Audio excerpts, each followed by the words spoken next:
तो अपन छोटी आंत के बारे में पढ़ रहे थे, ठीक है ना। मैंने आपको समझा दिया था कि अग्नाशय क्या होता है, अग्नाशय कोशिकाएं क्या होती है, लेमड़ा सेल क्या होती है, बीटा सेल क्या होती है, इनका क्या कार्य होता है, ठीक है ना। अपन लेमड़ा सेल बीटा सेल के बारे में पढ़ रहे थे, तो मैंने बताया था कि कौन हार्मोन का स्टोन करती है, कौन एक्सोक्राइन ग्लैंड और एंडोक्राइन ग्लैंड मतलब अंतःस्रावी ग्रंथि और बहिस्रावी ग्रंथि की तरह व्यवहार करती है, ठीक है। तो वो आपको सब समझ में आ गया होगा लगभग। तो अपन अब छोटी आंत की तरफ चलते हैं ना। छोटी आंत मतलब स्मॉल इंटेस्टाइन, ठीक है। तो इसे किप्ट ऑफ लीबर कुहन कहा जाता है। ये बात आपने पहली बार ही सुन रहे होंगे आज, क्योंकि ये थोड़ा लेवल से है, ठीक है। इसे किप्ट ऑफ लीबर कुहन कहा जाता है, ठीक है। अब इसका भी पता चलेगा भाई इसे क्यों कहा जाता है। इसे आंत्र किप्ट भी कहते हैं, ठीक है। जो विली नामक, जो आपकी छोटी आंत होती है उसमें एक विली नामक संरचना पाई जाती है, ठीक है ना। स्मॉल इंटेस्टाइन में विली नामक संरचना पाई जाती है जिसे क्रिप्ट कहते हैं, ठीक है। तो ठीक है ना। तो दोबारा देख लेते हैं एक बार। इसे क्रिप्ट ऑफ लीबर कुहन कहा जाता है। ये आंत्र की क्रिप्ट भी होती है। क्या होती है? आंत्र का क्रिप्ट बोला जाता है। जो कि की छोटी आंत होती है उसमें विली नामक संरचना पाई जाती है ना। जो कि आंत्र की एपिथीलियम लाइन का हिस्सा होती है। किसका हिस्सा होती है? जो आपकी आंत है उसकी एपिथीलियम परत होती है ना, उसका हिस्सा होती है, ठीक है। कौन है ना? क्रिप्ट ऑफ लीबर कुहन, ठीक है ना।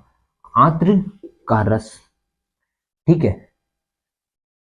अब क्रिप्ट ऑफ लीबर कोहन द्वारा बने आंत्र रस में मुख्यतः 3 एंजाइम पाए जाते। अब मैंने बताया था क्रिप्ट ऑफ ल्यूबर कोहन क्यों कहा जाता है, ठीक है। अब इसमें है ये क्रिप्ट ऑफ ल्यूबर कोहन क्या करता है कि आपके आंत्र में मुख्यतः 3 एंजाइमों का निर्माण निर्माण करता है। अब वो एंजाइम कौन कौन से होते हैं, आपके पाचन में कैसे सहायता करते हैं, देखते हैं, ठीक है।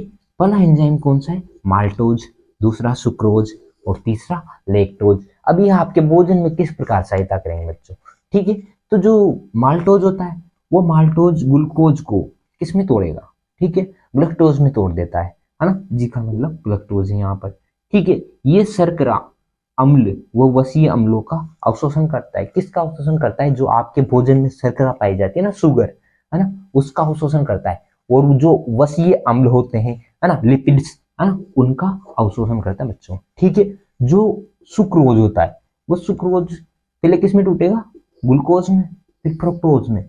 इसके पश्चात भी क्रियाएं होती है ना। ये से ही अभी आपकी एटीपी का निर्माण नहीं हुआ है। जब तक एटीपी का निर्माण नहीं होता आपको ऊर्जा नहीं मिलेगी। एडिनो ट्राइफास्फेट, है ना, इसका नाम होता है ना, जानते होंगे आप, ठीक है। अब आगे चलते हैं। लेक्टोज, अब लेक्टोज किस में टूटेगा? ग्लूकोज में टूटेगा। ग्लूकोज किस में? वही ग्लूकोज में टूट जाएगा। इस प्रकार जो आपके माल्टोज, सुक्रोज, लेक्टोज ये एंजाइम है, ये भोजन में अलग अलग प्रकार की क्रियाएं करती हैं, अलग अलग पदार्थों का तोड़ने का कार्य करते हैं, सरल अणुओं को जटिल जटिल अणुओं में बदलने की क्रिया करते हैं, है ना, ठीक है। तो अब आगे चलते हैं।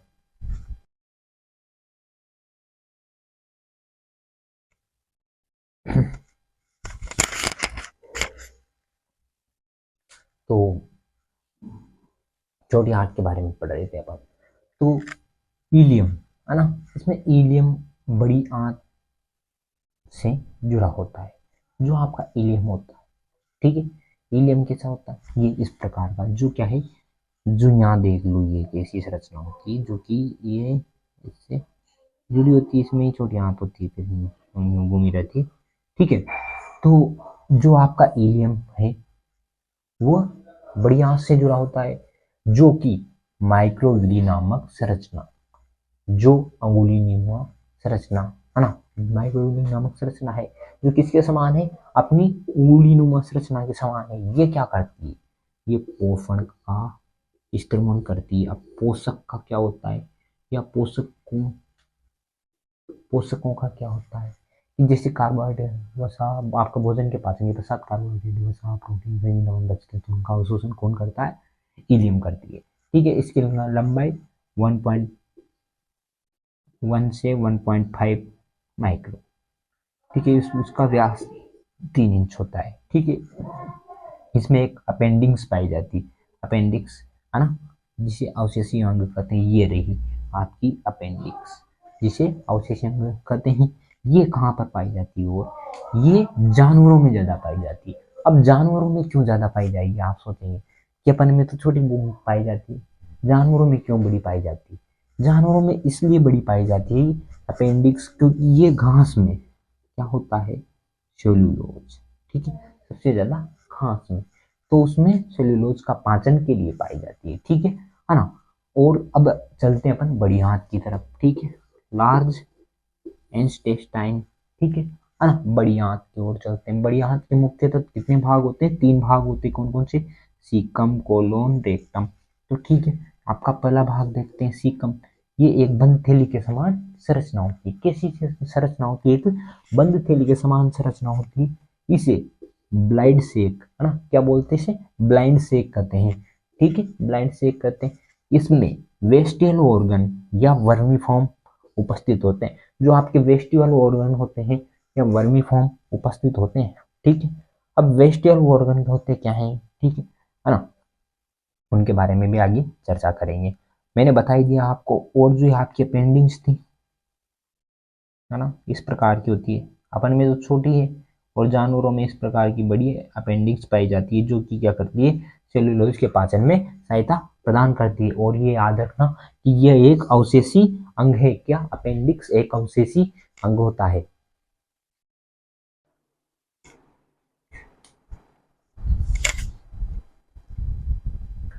तो ठीक है, अपन ने सीकम देख लिया था, अब कोलोन देखते हैं। ये पानी का अवशोषण करता है। जो आपका कोलोन होता है, ये क्या करता है कि पानी का अवशोषण करता है। ठीक है ना। तो बड़ी आंत में किसका अवशोषण होगा? वो छोटी आंत में किस किसका अवशोषण होगा? जानते हैं अपन बड़ी आंत में किसका अवशोषण होता है, छोटी आंत में किसका अवशोषण होता है? पता है आपको? किसी को कोई बता सकता है मुझे किसका अवशोषण होता है? ठीक है, जो आपकी बड़ी आंत होती है उसमें किसी का कार्बोहाइड्रेट, है ना, कार्बोहाइड्रेट, हाइड्रेट। ठीक है, कार्बोहाइड्रेट, प्रोटीन, फैट, वसा, प्रोटीन, है ना। ठीक है, मिनरल्स, जो आपके भोजन के मुख्य तत्व है, खनिज लवण होते हैं, मिनरल्स, विटामिन, है ना। मिनरल्स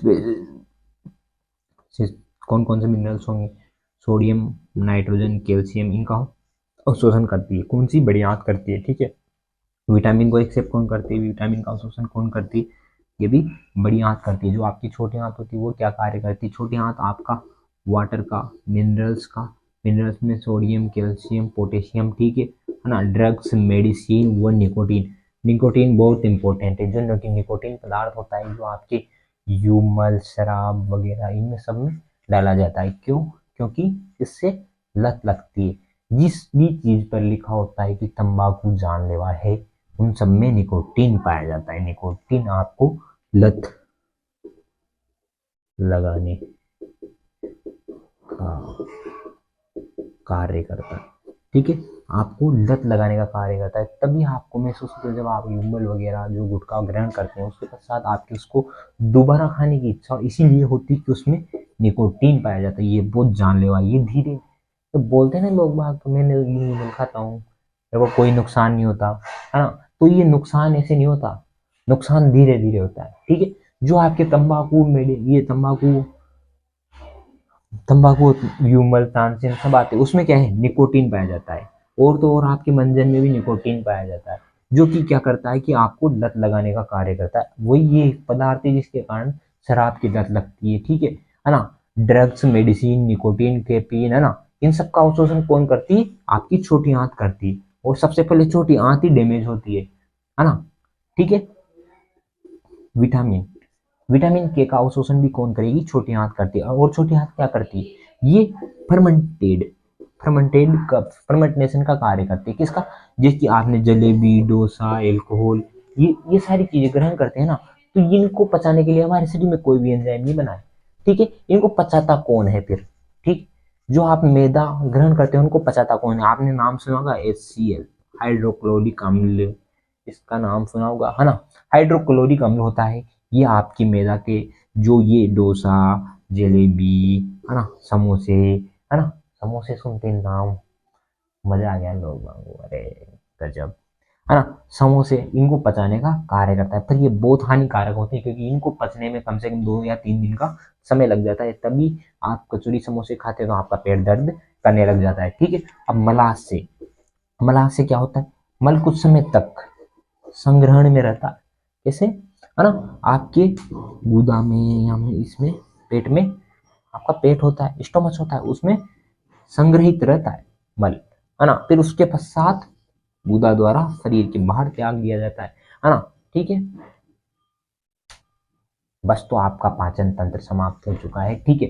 अब आपका पाचन तंत्र तो समाप्त हो गया, मैंने एक एक चीज बहुत अच्छे से खोल के बता दी, तो अब मैं आपके इसका एमसीक्यू क्वेश्चंस लेके आऊंगा। फिर उसके पश्चात अपन पढ़ेंगे पाचन तंत्र से होने वाली बीमारियों के बारे में जानेंगे। और आपके लिए एक और चीज है कि मैं एक फिजिक्स की क्लास भी लेके आऊंगा आपके लिए। ठीक, रेगुलर चलेगी। ठीक, थैंक्स, है ना। तब तक के लिए चैनल को ज़्यादा से ज़्यादा सब्सक्राइब करें, लाइक करें, है ना, और हमें दिल से सपोर्ट करते रहें। ठीक है, जय श्री कृष्ण।